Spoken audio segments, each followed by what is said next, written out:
우리가 읽은 시편 12편은 표제 제목을 보면 다윗의 시라고 나와 있고요. 그리고 시편 12편은 시편 가운데의 탄원시에 해당이 됩니다.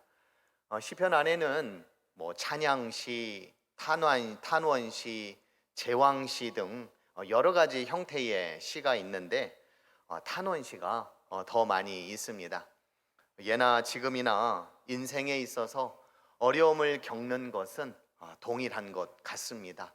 그 당시에도 탄원하고 또 슬프고 탄식할 일들이 더 많았었는지 시편 안에도 탄원시가 더 많이 들어가 있습니다. 그러나 놀라운 것은 탄원으로 시작된 탄원시라도 그 결말은 찬양으로 끝을 맺는다라는 겁니다. 탄원과 찬양 사이 도대체 무엇이 있었기에 결국에 시인들 또 시편의 저자들은 찬양을 했을까? 거기에는 기도가 있었고 또 말씀이 있었습니다. 기도와 말씀을 통한 하나님에 대한 신뢰가 있었기 때문에 탄식하고 절규하고 절망하다가도 하나님을 신뢰하고 찬양하는 것, 그것이 시편에 나오는 시인들 또 저자들의 신앙이었습니다. 구약학자들은 탄원시가 5가지의 구성 요소로 이루어진다고 설명을 합니다. 하나님을 부르고 또 불평과 탄원을 하고 또 간구를 하고 또 신뢰의 확신을 가지며 또 찬양을 하겠다라며 맹세하는 것으로 탄원시는 이제 구성이 되어 있습니다. 이런 구조 속에서 오늘 말씀을 우리가 함께 읽어보면 먼저 시인은 하나님을 부르고 있죠. 여호와여, 여호와여 도우소서라고 하면서 시인이 하나님을 부르고 있습니다. 그런 다음에 이렇게 탄원을 해요. 경건한 자가 끊어지며 충실한 자들이 인생 중에 없어지나이다. 2절에도 보면 그들이 이웃에게 각기 거짓을 말하며 아첨하는 입술과 두 마음으로 말하는도다 라고 하면서 탄원을 하고 있습니다. 탄식을 하고 있는 거죠. 그 다음에 간구에 해당되는 부분인 5절에 보면 여호와의 말씀에 가련한 자들의 눌림과 궁핍한 자들의 탄식으로 말미암아 내가 이제 일어나 그가 원하는 안전한 지대에 두리라 하시도다 라면서 하나님의 음성, 하나님의 말씀을 대신 지금 시인이 이야기를 하고 있지만 이렇게 되었으면 좋겠습니다 라고 지금 시인이 하나님께 기도를 하고 있는 거죠. 그러면서 이제 그 하나님을 신뢰하겠다, 그 하나님의 말씀을 신뢰로 삼고 확신하겠다라고 하는 말씀이 6절에 나옵니다. 6절에 보면 여호와의 말씀은 순결하며 흑도가니에 7번 단련한 은 같도다 라고 하면서 이러한 말씀, 순수한 말씀, 은과 같이 단련된 그 말씀을 신뢰하겠다라고 하는 거죠. 그리고 마지막으로 찬양이 7절에 보면 나와 있는데 여호와여 그들을 지키사 이 세대로부터 영원까지 보존하시리이다 라고 시인은 이제 찬양을 하고 있습니다.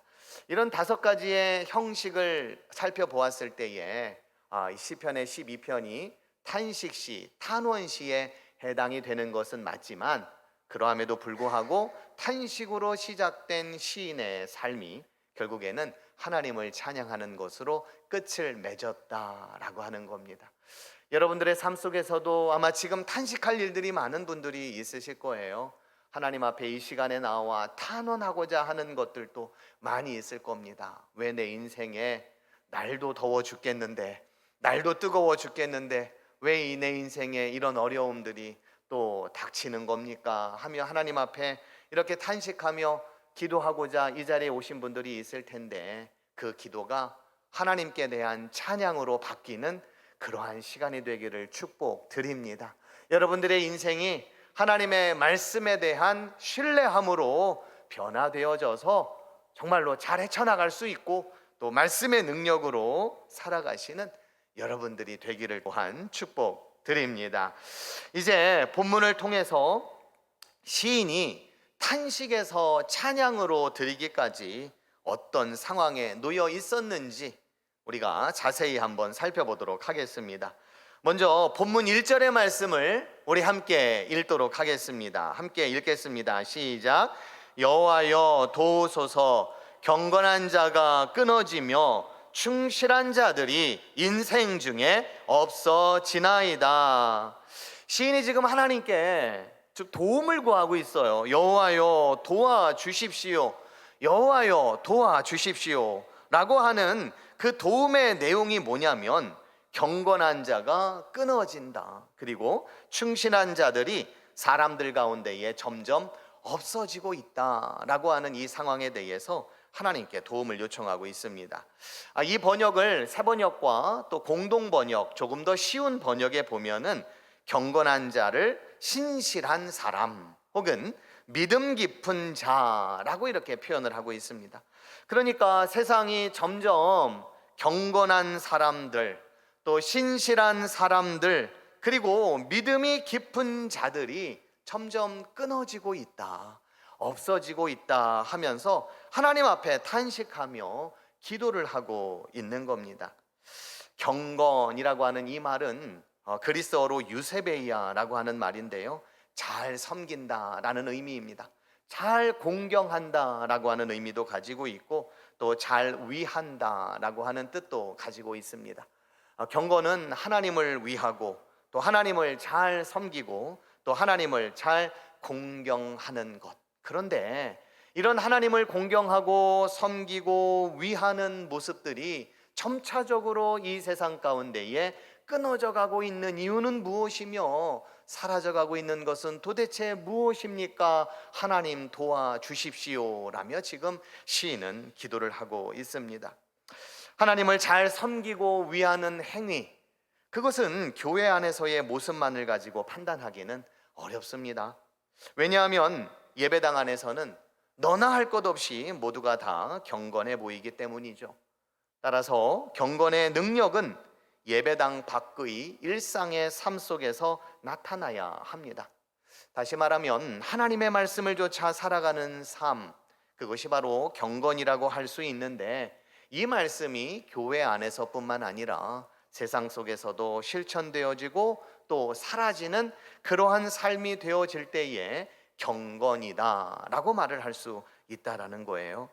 그런데 시인은 이러한 경건한 자가 끊어지고 있다라고 탄식하고 있습니다. 성전 안에서는, 예배당 안에서는 별로 끊어지는 것을 느낄 수가 없는데, 세상 밖에만 나가면 어찌 이렇게 경건한 자가 찾아봐도 없는지 지금 시인은 탄식하고 있는 겁니다. 이 탄식이 우리에게 크게 다가오는 이유가 있다면 경건의 삶이라고 하는 것, 이것은 하루아침에 저절로 이루어지지 않기 때문에 더더욱 그렇습니다. 누가복음에 보면 예수님께서도 습관을 따라 기도하러 산에 올라가시지 않았습니까? 우리가 습관을 따라 기도하지 않으면 우리의 신앙, 특별히 우리의 경건의 삶은 저절로 이루어질 수는 없는 겁니다. 디모데전서 4장 7절의 말씀에 보아도 망령되고 허탄한 신화를 버리고 오직 경건에 이르기를 연습해라 라고 말씀하고 있습니다. 여기서 연습한다라고 하는 것은 마치 운동선수가 자기가 하고 있는 그 운동이 능숙해질 때까지 눈을 감고 때려도, 눈을 감고 달려도, 눈을 감고 무엇을 해도 익숙할 정도로 연습을 해야 되는 것이 우리의 경건의 삶이라면, 이 경건으로부터 멀어져 가고 있는 그러한 모습에 대해서 이 시인이 정말로 크게 탄식하고 있음을 우리는 또한 느낄 수가 있습니다. 말씀을 붙잡고 살아가야 하는데, 그 말씀만이라도 붙잡고 살아야 끊어지지 않고 없어지지 않을 수가 있는데, 지금 시인은 얼마나 급박했으면 하나님 도와주십시오, 여호와여 우리를 도와주십시오 라며 간청을 하고 있습니다. 경건한 자가 끊어지든 말든, 충실한 자들이 없어지든 말든 내 알 바가 아니라 말하지 않고 하나님께 도와달라고 간청하고 있는 이 시인은 구약 성경의 예언자들을 많이 닮아 있습니다. 예언자들은 미래를 예견하는 사람이 아닙니다. 예언자는 사람들 앞에서 오늘 이 자리에 우리가 들어야 할 말씀을 외치는 사람이었습니다. 우리에게는 좀 불의한 행동, 이 정도면 어때? 라고 싶은 그 행동조차도 예언자들에게 있어서는 재앙으로 여겼던 그런 사람이었습니다. 예언자들에게 불의란 사람의 생명이 좌우되는 그러한 치명타이고 또 세상의 끝장이라고 여겼습니다. 사소한 불이라도 우주적인 균형과 관계된다고 그들은 믿었습니다.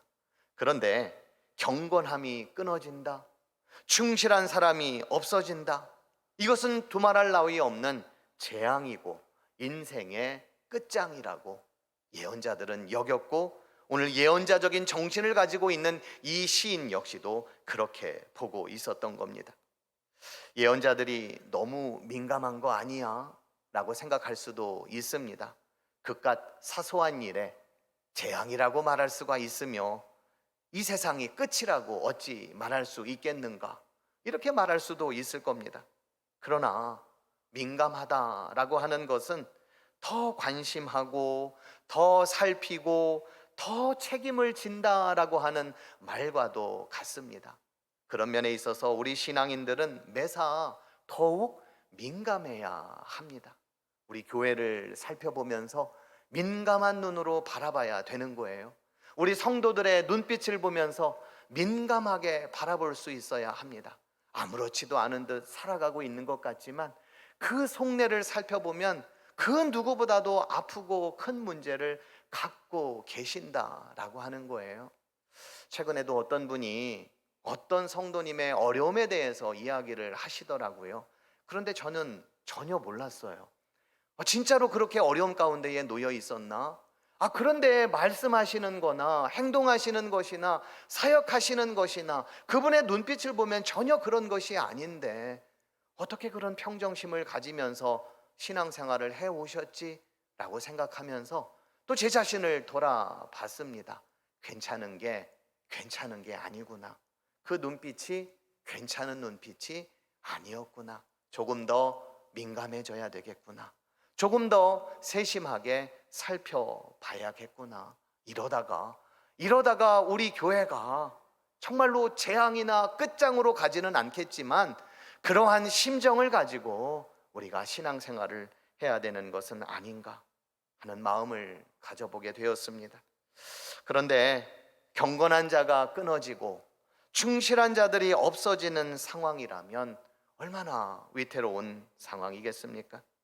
더욱이 하나님을 위하여 충실하게 살아야 할 사람들이 2절에 있는 말씀을 보니까 이웃에게 거짓을 말하고 아첨하는 입술과 두 마음으로 말하는 것을 보면서 시인은 몹시도 안타까워하고 있습니다. 경건을 잃어버린 삶은 하나님과의 관계뿐만 아니라 이웃과의 관계도 상실해버리고 마는 것입니다. 그 이유가 어떤 행위 때문이 아니라 말 때문이라는 것을 오늘 본문은 또한 말씀해주고 있습니다. 본문에서 시인은 두 마음으로 말하는 것을 본다라고 표현하고 있습니다. 두 마음으로 말을 한다. 여기서 두 마음으로 말을 한다라고 하는 것은 신뢰와 믿음의 기초에서 말을 하는 것이 아니라 거짓과 속임의 말들입니다. 겉과 속이 다른 생각에서 뱉어내는 그러한 말이다라고 하는 거예요. 세상이 점점 경건함을 잃어버리고 거짓과 속임으로 가득 차도록 내버려 둔다면 그 세상은 과연 어떠한 세상이 돼버릴까? 오늘 시인은 본문 4절에서 그런 세상을 이렇게 묘사하고 있습니다. 본문 4절입니다. 그들이 말하기를 우리의 혀가 이기리라. 우리의 입술은 우리 것이니 우리를 주관할 자 누구리요 함이로다. 이 말씀을 우리가 자세히 살펴보면 하나님의 자리에 뭐가 들어가 있냐면 인간의 혀와 입술이 자리하고 있음을 우리가 생각해 볼 수가 있습니다. 말하자면 원래 이 문장은 우리 하나님이 이기리라. 우리 입술은 주의 것이니 주여 우리의 입술을 주관하여 주십시오 라고 해야 옳은 것인데 이들에게 하나님은 온데간데 없고 그들의 혀와 입술이 하나님이 되어버리고 말았다라는 겁니다. 이들 인생의 주관자가 하나님이 아니라 자기 자신이 되어버렸다라고 하는 거예요. 여러분들은 이 말씀이 어떻게 읽혀지십니까? 말조심을 해라. 아무리 강조해도 지나치지 않는 그런 말이에요. 그러나 여기에서는 말조심뿐만 아니라 우리가 하는 어떤 언어, 우리의 어떤 고백들, 아니면은 이 세상을 바라보는 어떤 그런 우리의 신앙, 아니면은 내게 고난이 닥쳤을 때에 하는 나의 어떤 말들, 이 모든 것들이 다 이 말 속에 포함이 되겠지만, 어쨌든 우리는 말을 가리고 또 말을 조심해서 해야 되고, 또 그 말 속에는 조금 더 긍정적이며 신앙적인 말이 또 되어야 함이 옳습니다. 그런데 이제 성경 이외에 다른 책들 속에서도 말조심에 관련된, 말과 관련된 그런 내용들이 참 많이 나오는데, 사자성어 가운데에도 한 번 말하기 전에 세 번 생각해라 라고 하는 이런 삼사라고 하는 말이 있죠. 탈무드에도 보면 인간은 입이 하나 귀가 둘이 있다라고 하는 말도 있고요. 그리고 말이 입힌 상처는 칼이 입힌 상처보다도 깊다라고 하는 속담도 있습니다. 입과 혀라는 것은 화와 근심의 문이요 몸을 죽이는 도끼와 같다라고 하는 명심보감의 말씀도 있습니다. 칼에 맞아 죽은 사람이 많지만 혀에 맞아 죽은 사람은 더 많다라고 하는 유대 문서, 집회서라고 하는 문서도 있죠. 불교나 유교나 여러 곳에서 이 말에 대한 가르침은 또 셀 수 없이 많지만, 성경 속에서도 셀 수 없이 이 말에 대한 가르침은 참 많이 있습니다. 조선 시대에 허목이라고 하는 사람이 있었습니다. 이 사람은 이제 선비고 또 학자였는데요, 말조심을 유독 강조한 그런 사람이었다고 합니다. 그에게는 비록 정치적 혹은 사상적인 적수들이 있었지만, 이 사람이 하도 말을 잘 조심했고 또 원칙에 의해 또 소신에 의해 또 정직하게 또 그 말에 대해서는 틀림없이 실천하는 삶을 살았기 때문에 정적과 관계에 있을지라도 뭔가 이렇게 신망이 두터운 그런 사람이었다고 합니다. 한 번은 그의 정적이었던 송시열이라고 하는 사람이 원인 모를 큰 병에 걸렸습니다. 목숨이 위태로워지자 이 송시열이 아들에게, 저기 허목에게 가서 그 사람이 또 의술도 있으니까 비상 처방전을 좀 받아와라. 내가 그가 처방한 것을 먹고 한번 좀 이렇게 좀 살 수 있을지 한번 좀 보겠다라고 하면서 이제 아들을 이제 보낸 거예요. 근데 이제 아들이 정적인 이 사람에게 가서 처방전을 받으면 틀림없이 자기 아버지를 죽일 텐데 라는 생각을 갖게 된 겁니다.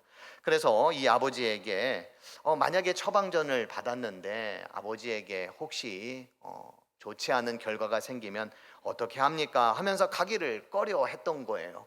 그랬더니 이제 이 송시열이라고 하는 사람이 이런 말을 했습니다. 허목의 처방으로 내가 죽더라도 내 명이 다한 것이니 어서 가거라 라고 이렇게 이야기를 했다는 거예요. 이 말이 어떤 의미냐면, 비록 정적이지만 그 사람은 내가 신뢰한다 라고 하는 그 신뢰가 바탕이 깔려 있다 라고 하는 거예요. 그런데 이 허목이라고 하는 사람은 평생을 통해서 이런 말을 아낌없이 사람들에게 했다고 합니다. 말을 많이 하지 말고 일은 많이 버리지 말아라. 말이 많으면 실패가 많고 일이 많으면 해로움이 많다. 자식들에게도 말에 대한 권면을 많이 했는데요, 말을 많이 하는 것을 반드시 피하고 화를 잘 내는 것을 반드시 경계해라. 행실은 반드시 독실해야 되고 경건하게 하라라고 이렇게 가르쳤다고 합니다. 세상의 사람들도 그 누군가를 대할 때에 이 말에 대해서 얼마나 신중하게 했는가를 우리가 살펴볼 수가 있는데요, 오늘 본문에 보면은 드라마틱한 어떤 표현들이 나옵니다. 그것은 뭐냐면, 경건하지 못한 자들이 그들의 혀와 또 그들의 입술로 세상을 판을 치고 있고, 그리고 우리의 혀가 이기리라 큰 소리치는 그런 사람들 사이에 하나님께서 분연히 일어나는 그런 장면이 나옵니다. 본문 5절에 있는 말씀인데요, 우리가 함께 한 목소리로 읽도록 하겠습니다. 본문 5절입니다. 여호와의 말씀에 가련한 자들의 눌림과 궁핍한 자들의 탄식으로 말미암아 내가 이제 일어나 그를 그가 원하는 안전한 지대에 두리라 하시도다. 아멘. 없어서 짓밟히고 가난해서 신음을 당하고 있는 사람들이 너무나 많이 있는데, 하나님은 지금 내가 당장 일어서겠다, 그리고 그들의 구원, 그들이 갈망하는 그 구원을 베풀어 주겠다라고 지금 하나님은 지금 말씀하고 있는 거예요. 하나님께서 일어나시면서 하시는 말씀인 겁니다.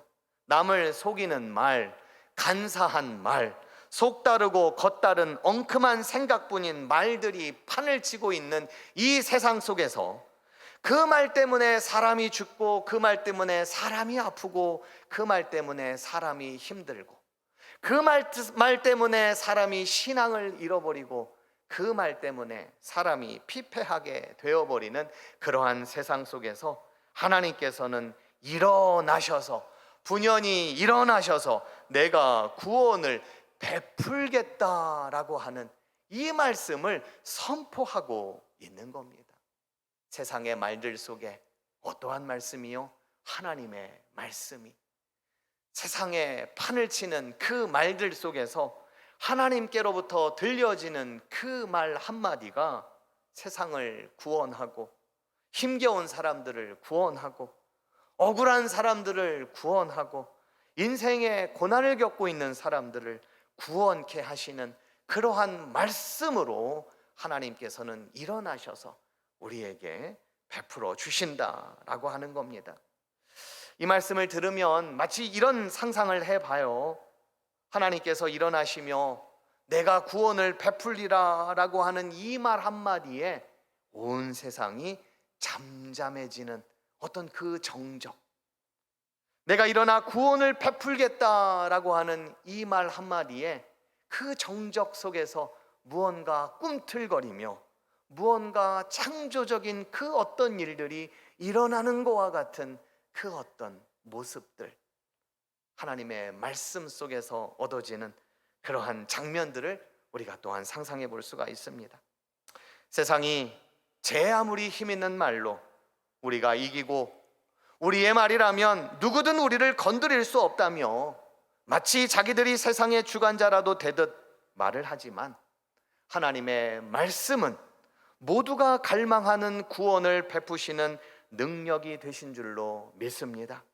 하나님의 말씀은 모두가 갈망하는 구원을 베푸시는 안전지대가 되는 줄로 믿습니다. 그래서 오늘 말씀에 보면 내가 이제 일어나 그를 그가 원하는 안전한 지대에 두리라 라고 말씀하고 있습니다. 이 시간 어떠한 마음을 가지고 이 자리에 찾아왔든, 어떠한 무거운 짐을 가지고 이 자리에 오셨든, 하나님의 말씀에 힘입어 우리가 구원을 얻고 우리의 삶이 하나님의 안전한 지대로 나아가는 은총이 여러분들 가운데에 있기를 간절히 축원드립니다. 약한 자들의 말은 갑자기 그리고 뚜렷하게 하나님의 말씀과 대조가 되는 것을 오늘 말씀을 통해서 살펴볼 수가 있습니다. 하나님은 악한 사람들과 그들의 말로 인하여 괴로움과 고통을 받는 자들을 위해 일어나십니다. 그리고 그 하나님은 그들을 안전하게 두겠다 말씀하십니다. 여기서 안전하게라고 하는 이 단어는 본문 1절에 나오는 도우소서라고 하는 이 단어에서 파생된 단어입니다. 그러니까 시인이 여호와여 도우소서라고 기도를 했더니 하나님께서는 안전하게 두겠다라고 응답을 하고 계시는 겁니다. 여호와여 도우소서라고 기도했더니 하나님께서는 안전하게 너희들을 두겠다라고 말씀하십니다.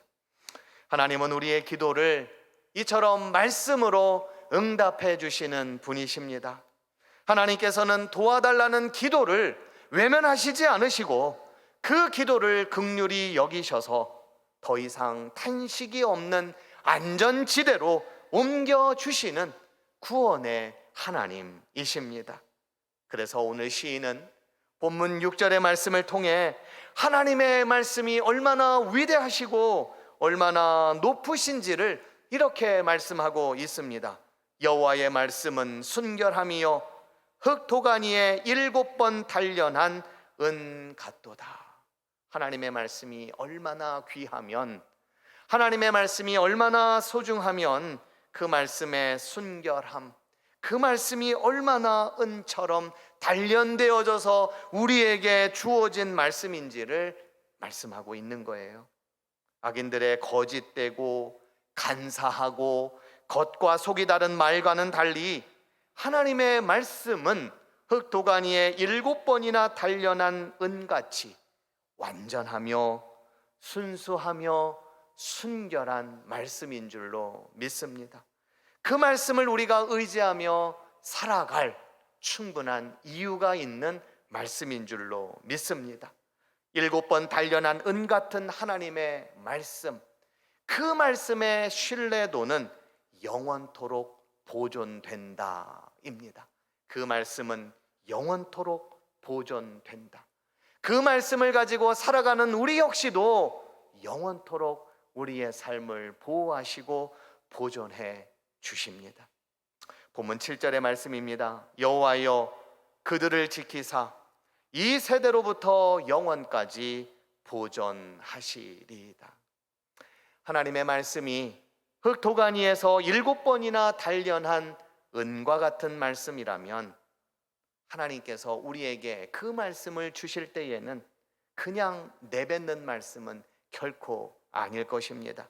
우리를 위해 생각하셨고, 우리를 위하여 곱씹으셨고, 우리를 위하여 고민하셨고, 우리를 위하여 어떠한 말씀을 제공해 주면 좋을까, 우리를 위하여 어떠한 말씀을 주면은 저들이 안전지대로 거할 수 있을까, 우리를 위하여 가장 필요한 말씀을 주시기 위하여 7번이나 단련하고 또 단련하고 또 단련한 그 말씀이라면 그 말씀을 받아들이는 우리는 어떠한 신앙으로 그 말씀을 받아야겠습니까? 하나님, 이처럼 귀한 말씀을 우리에게 주시니 황송합니다. 하나님, 이 말씀을 오늘 우리에게 주심은 나에게 꼭 필요한 말씀이기에 주시는 줄로 믿습니다. 그 말씀을 내가 아멘으로 받아들이겠습니다. 이런 믿음으로 받아야 하지 않겠습니까? 아울러 하나님께서도 이렇게 7번이나 단련하시면서 하나님의 말씀을 우리에게 주시는데 우리의 입술을 통하여 나오는 그 말은 얼마나 무책임하게 나오는 말들입니까? 그 말은 얼마나 생각 없이 나오는 또 말들입니까? 그 말을 통해 우리의 신앙 없음을 드러내는 말들이 또한 얼마나 많이 있습니까? 우리의 말 또한 7번 단련된 말이 되기를 원하고 그 말을 통해서 우리가 사는 것뿐만 아니라 우리 주변에 있는 사람들도 살고 우리 가정도 살고 우리가 일하는 일터와 또 이 나라와의 민족까지도 살아갈 수 있는 그런 말이 될 수 있도록 우리의 입술을 열어 그 말이 사람을 살리고 또 생명을 살리는 그러한 말들이 되기를 또한 주님의 이름으로 축복드립니다.